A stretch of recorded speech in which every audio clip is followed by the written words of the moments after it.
Welcome to Revenue Rehab, your one-stop destination for collective solutions to the biggest challenges faced by marketing leaders today.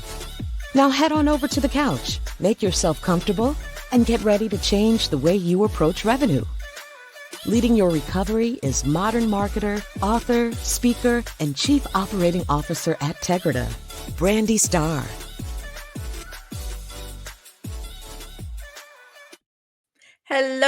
Hello, and welcome to another episode of Revenue Rehab. I am your host, Brandi Starr, and we have another amazing episode for you today. So AI was supposed to make work easier, automating tasks, reducing stress, but for many leaders, especially women, it is doing the opposite. Instead of easing workloads, AI is raising expectations, accelerating demands, and leaving the emotional labor, the real human work, squarely on their shoulders. And so the result is the workforce is running faster, but burning out quicker. And while AI optimizes outputs, leaders are really left carrying the weight that machines can't. And so today we are digging into a critical question, which is AI quietly setting your team and your revenue up to fail? Today, I am thrilled to be joined by Dr. Julie Donley. Julie is a leadership expert, author, and workplace stress researcher with nearly 30 years of experience helping professionals navigate high-pressure environments. Her latest book, Leading at the Speed of People, explores how leaders can adapt to the new AI-driven workplace without burning out. Welcome to Revenue Rehab. Your session begins now. Hi, Brandi. How are you? It's good to see you. I am excited to talk to you. I am doing great. And, you know, our topic today is definitely something that people are feeling. But before we dive into that, our industry loves its jargon and fancy buzzwords. And let's, be honest, most of them are just fluff and can hold us back. And so I'd love to hear from you. What buzzword would you like to get rid of forever? Well, it's not a buzzword as much as it is just fluff. And that's the really, any kind of like ultra adjective that is just not necessary. I'm more of a direct shooter when it comes to speaking. And so that would be one thing that I just, especially as women, we need to just get to the point. I mean, for some people, it is really, really hard to stop saying really. Exactly. It doesn't add any value, and it detracts from our power in our communication. So anything like that, very, but really it's just overused. I agree, and I will try really hard to not use that one during our conversation. So now that we've gotten that off our chest, let's transition into this topic today, because I have heard the grumblings already of how people are excited about AI, but it's almost like it has become another job in staying current and figuring out how it impacts their team, their business, their, all of the things. Mm-hmm. And it's like this aspect of AI, I feel like, is misunderstood and in more cases overlooked. And so my first question is, we know that AI is supposed to reduce workplace stress, but I know you argue that it's making burnout worse. And so I'd love to hear your thoughts behind that. Yeah, there's a couple of things, Brandi. There's a couple of things. The first of which is any change, and this is a huge change, places stress on individuals because we don't know it. And so there's fear of the unknown, fear of change itself. Like, I can't do what I used to do anymore. I have to learn this new thing. And that learning can be fearful for people. So there's all this stuff going on just because it's change. And there's a lot of unknown, and that's scary.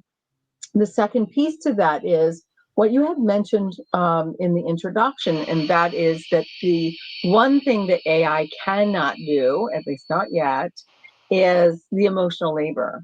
And so we still have to deal with people. It doesn't help us with politics, conflict, team building, all of those things that make us human haven't changed and won't change with AI. And so AI is an additional workload that does not replace just all the human aspects. And it's so time consuming. The human aspects are so time consuming. And learning this new thing is time consuming. So there you go.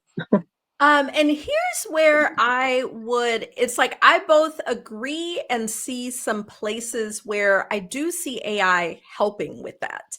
Yeah. And, one of the things like going through leadership training and things like that, you learn about, emotional intelligence and the difference between people on your team and how they receive information. And I know I can't remember the exact details, but one of the things we learned is that some people receive things more from an emotional standpoint. Some are more, I want the facts, and you can talk to them that way. And one place that I have actually seen AI helping with that human element is allowing us to adapt to the way that other people are in our communication. So I am very matter of fact, generally it's hard to get a lot of emotion out of me, but where I know someone needs more of that nurturing and, that more emotional component, I can say to ChatGPT or Claude or whatever, here's the message I need to deliver. Here is the tone in which I'm trying to deliver it. How do I convey this in a way that helps them? And I know I've been able to tap into it to make it easier for me to communicate in a way that's not natural for me. And so I see there's a lot of human and the change component, but then I do see some ways where it allows us to adapt. And so I'd love to hear your thoughts there. Yeah, and you're absolutely right. There are some great things happening with just even bantering with someone or something, back and forth. You have a tricky situation, how you might handle it. You can use AI to help you with that. There are lots of fun ways to use AI with scheduling that can be very helpful. And what you said, how do I rephrase what I want to say in a way that would be most effective? And all of those are great. And that's the hope, is that we can use AI to help support us in achieving the results that we want. Some of the problems, however, are people fearing even getting on the bandwagon with AI. There are a lot of people that haven't even begun to look at it. And so, and they fear that. There's a couple things. The other thing about women in particular is we are always, many of us feel that we have to prove ourselves. And so if we use AI to assist us, does that mean we're cheating? Men don't think that way, but a lot of women do. I'm not saying all of us, but obviously it's generalization. So while I agree with you 100%, as long as you're somebody that will give it a try. So sometimes using technology in a new way can be scary. And if you're not one who embraces change, or who, was the last one to move from a flip phone to to a smartphone, we still see people with those flip phones. Then, your struggle is actually holding you back from being able to embrace some of these things. So you're right. There are some great advancements. They're looking at and researching ways that AI could be used for therapy. So to give people more access to the mental health professionals. So there are lots of ways in which AI can be really helpful, and we have to, be willing to try it and see what we can make of it for ourselves. Okay. And so, what is the most damaging myth about AI and workplace burnout that you're seeing? Mm, that's a good question. Um, I think it's that it's going to replace us. That AI is going to do away with our jobs, and it's more effective than. I mean, people have to use AI to be able to produce results. And so it's going to change how things work, but it's not going to replace, humans. Oh, bless you.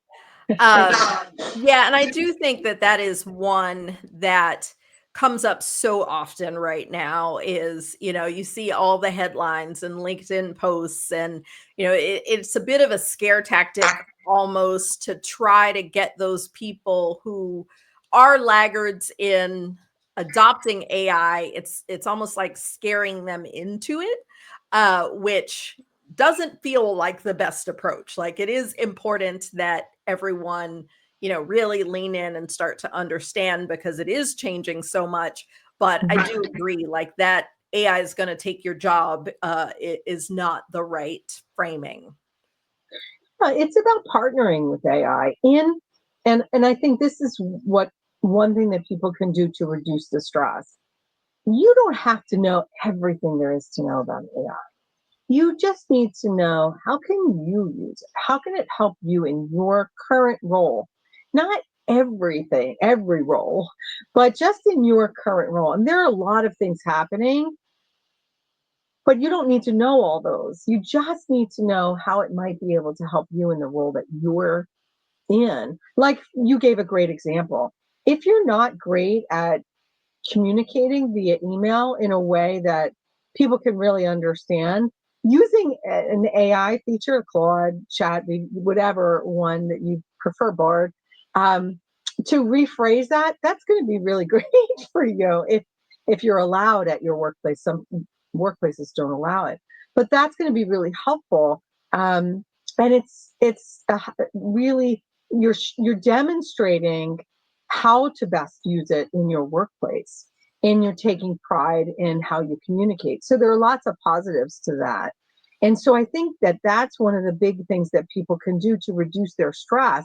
Just find a way that it can support you in your life. So if you're a parent and you got, 3 kids and they're all going to different, practices after school, and you only have so many places, where to be, and just structuring that, AI can help with that. There's tools for that. So maybe that's something that you look into. Just finding that one thing that you can do to play, rather than looking at it as this big monster of a job. That helps. Again, it's just about reducing the stress and finding ways to introduce yourself to this new technology that can support you in being more effective and efficient in your life in ways that we can only, well, some people are imagining the future. So that would be one um, thing that I would tell people to do. Okay. Yeah, and I definitely think starting with a low stakes use case of, not the thing that if it goes wrong, it's gonna, everything's gonna fall apart. Start with something simple is great. I want to back up a little bit and go back to the emotional labor component, especially for leaders and those that are trying to guide a team. They're trying to figure all the things out, like talk to me more about that emotional labor, the human work, that piece that so many people are not thinking about. Yeah. So anytime that you're thinking about how to approach a person, a situation, all of the editing that we do, the adapting, in this meeting, I need to show up in this way, but with this person, I need to show up in this way. All of that is emotional labor. And it's exhausting. It's just exhausting by the end of the day. And we're human, and that's what humans are. We're emotional beings. We're social beings, and that emotional intelligence is required to be socially adept. And so leaders need time to adjust for that, and to give themselves time and grace for being being supportive, being able to adapt and adjust themselves for their different situations. I think just recognizing it and naming it as labor. Yes, it is work. It requires work and time and attention, just like if you were going to start with an AI project, that requires time, attention, and work. And we dismiss emotional labor as, not being important. It's huge. It's a huge, and it's not going away with AI. I mean, AI can assist us in some ways, but we still have to navigate those relationships. And that's something that we have to learn how to do. Okay. And so, what's the wrong way to approach integrating AI, and how is that affecting workplace well being?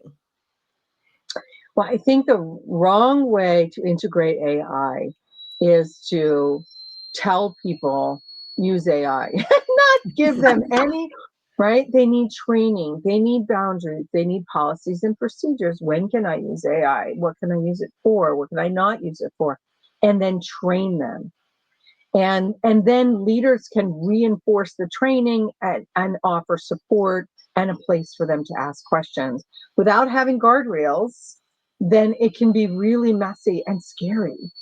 And companies can get themselves in trouble. So if you don't have guardrails, people could be using it for any number of things, just like social media, right? There are rules around the use of social media in different workplaces. And so the same thing is needed here. So a company who doesn't do that and doesn't train, doesn't use guardrails, doesn't provide instruction, they're gonna have problems.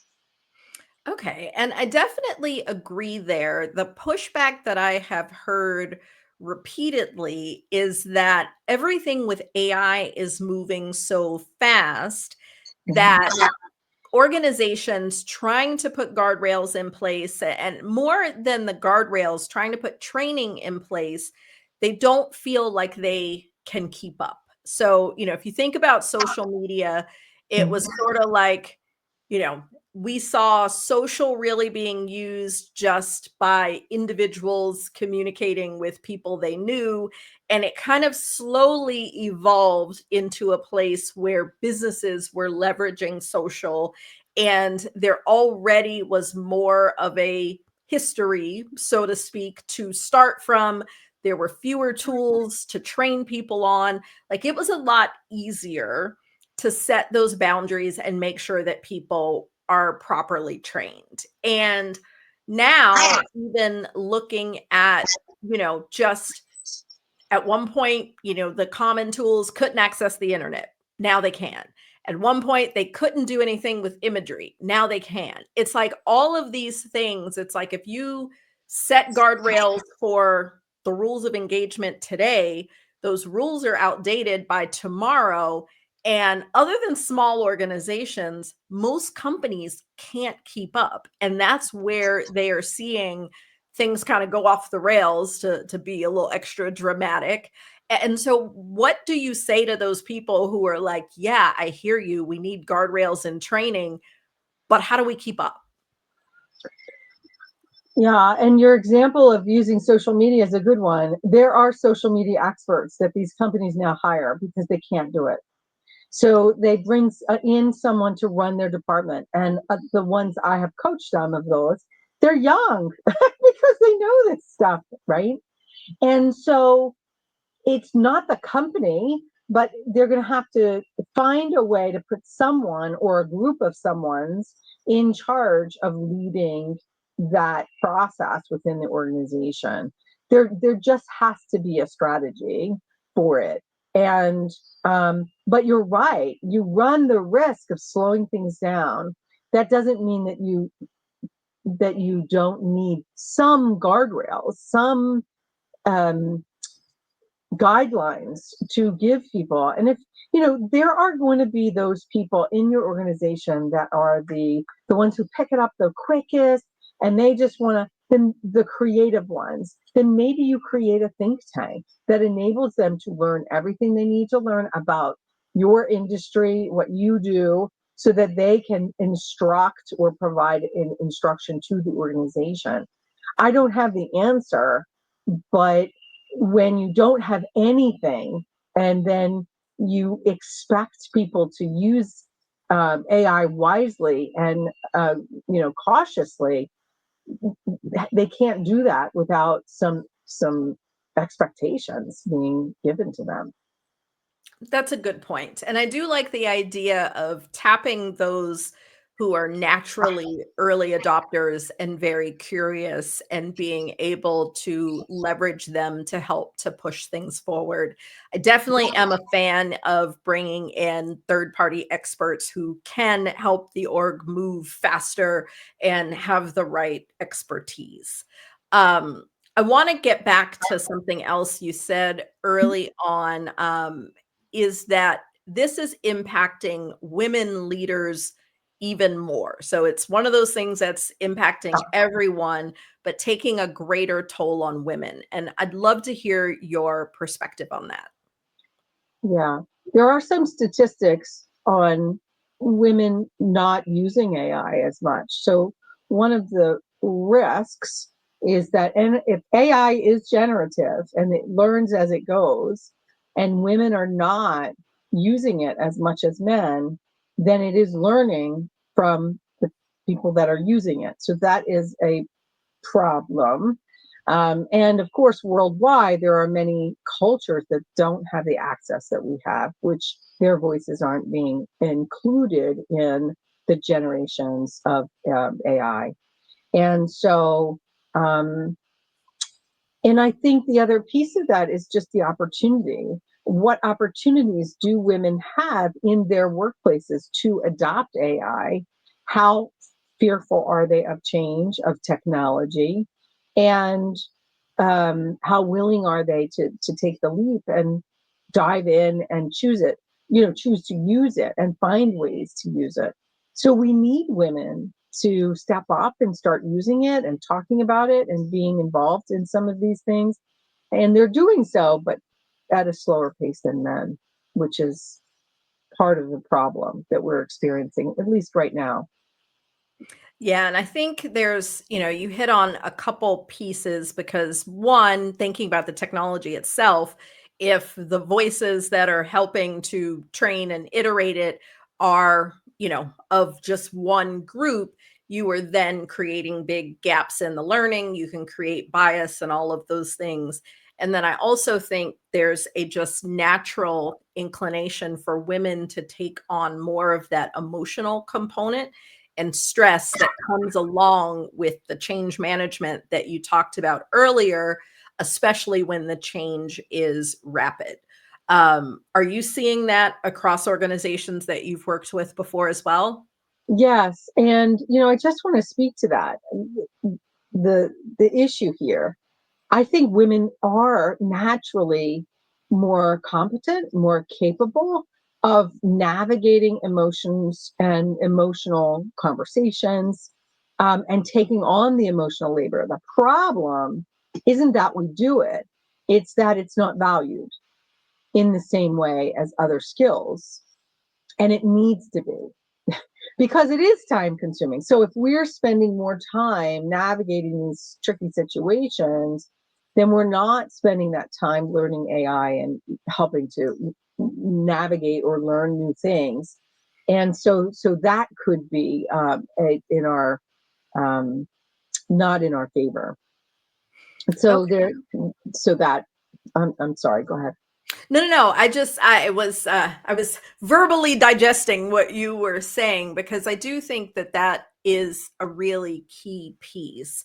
And the human element of AI, and I hadn't really thought about it really from a change management perspective, but it's like that is the big thing that's happening. Like all of the fear, uncertainty, the extra level of effort and emotional component and all of that that happens with any sort of major change is now happening repeatedly and at lightning speed as a result of AI. And it's, you talked about the mental health piece. Mhm. And I do love that AI is bringing the mental health capabilities to more, or services, I don't know the right word there, but it does take a bit of toll on you. And I was just having a conversation. It happened to be a group of women, but there may be men who feel this way as well. And the sentiment amongst several of the people in the conversation was that AI is actually increasing their imposter syndrome, in that natural, am I good enough? Do I compare? And now, because of speed at which, things are moving, it is like heightening. Whereas, from my perspective, I'm like, I feel like it should close the gap, because we now, I won't say level, but we now have access, a more level amount of access, at least in the United States, where most people have, access to some form of tools. It's like we've gained knowledge. And to me, it should reduce that imposter syndrome and help to bring a level of confidence. But in the conversations I'm hearing, it's having the opposite effect. Yeah, that's interesting. And it just goes to show you that it's really important not to compare yourself with others, but to compare yourself with yourself and how well you are doing. It goes back to, how are you able to use AI and integrate it into your situation to help you? When we compare ourselves to others, then that makes it more difficult. And everybody's going to be at different places in their just adopting AI strategies. We can listen, but comparing is really an enemy of ours. It doesn't help us. The other thought that I had while you were speaking was the whole question about ethics. So if I write something and I have AI edit it, is that ethical? And so that's a question, which is why, again, just getting back to guardrails, there are some, what if I don't write it and I just tell AI to write it? Is that going to be acceptable within the context of that work? I don't, it could be, right? Create a learning manual that teaches XYZ might be appropriate. And so all of these things are things that are concerning, right? If you're so reliant on AI, it's almost like the calculator, the invention of the calculator. People forget math because they just use the calculator. So it's like, is there a concern that we're just going to give over everything to robots or to artificial intelligence? And that's where each of us has a responsibility to continue. I don't want to not think. I like Yeah. I like thinking of new ideas. And I like, for me as a writer, as an author, I like partnering with someone who can take my stuff and take my thoughts and maybe put them together in a different way. And yet I know, and if you've ever used AI, it takes out your personality. So you have to infuse your personality into anything that AI delivers. So, yeah, I mean, I think the question with anyone thinking about whether they're an imposter is, what are you really fearful of? And what is it that it's questioning your value? And so it goes back to, what is it that you have to offer? And we all have so much to offer. So it's grounding ourselves in that rather than just taking this leap and questioning ourselves, when unnecessarily questioning ourselves. We each have value. Now it's Yes. going back to those basics. What is it that I offer? And remembering that AI doesn't operate unless we give it instructions. Well, we're getting into agentic AI, and some of that's going to work on its own, but that's a different That's topic. the next generation. So we've talked about the problem. Now Mhm. it's time to fix it. Welcome to the lightning round. And so this is our fast answers only, 4 questions. The goal is to leave our listeners with actions they can take right now to start making an impact. So, first question, finish this sentence. If your company has an AI usage problem, the first thing you should do is. Identify how you want them to use it. Okay. What's one red flag that signals a company is experiencing AI related burnout, but might not realize it yet? Well, the people are becoming irritable, productivity has gone down, and your morale has gone down. What should leaders do differently to ensure AI helps rather than hurts their team? They need to check in with their team members to take a pulse as to where they are and what their needs are in relation to AI. And what's the fastest action companies trying to prevent burnout in AI era can take today to make progress? Hmm. Um, there's a couple, but I'll stick with one. I would say check in with your people and make sure that they're managing things well, that they have the training that they need, or the instruction or guidance that they need, and the support that they need, and the permission potentially that they need to be able to use AI in a way that supports the organization's goals. Awesome. Every good session ends with a plan for progress because talking about the challenge won't fix it. So, Julie, I have really enjoyed our conversation. And before we go, tell our audience how they can connect with you and definitely do the shameless plug for the book. Yeah, thank you so much. Yes, I have resources on my website, so you can visit me there, drjuliedonley.com. You can also subscribe to my YouTube channel. I'm on Facebook, I'm on LinkedIn. Leading at the Speed of People is available everywhere books are sold, on Amazon. I only have 5-star reviews, so people are really enjoying it, and I just won an award for that. So pick up your copy today and reach out to me if I can support you in some way. As a leadership coach, this is what I do. I help people adjust and go through change and present themselves powerfully in their leadership roles. So thank you again so much for having me today, Brandi. Appreciate You are being here. welcome. We will link to your social channels as well as the book. So, wherever you're listening or watching this podcast, check the show notes so that you can stay connected and continue the learning from Dr. Julie Donley. Well, thank you so much for joining me. I have truly enjoyed the discussion. Thank you again. Appreciate being here. Awesome. Thanks everyone for joining me. I can't believe we're at the end. Until next time, bye-bye. You've been listening to Revenue Rehab with your host, Brandi Starr. Your session is now over, but the learning has just begun.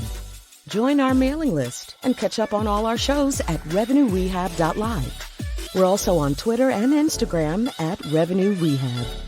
This concludes this week's session. We'll see you next week.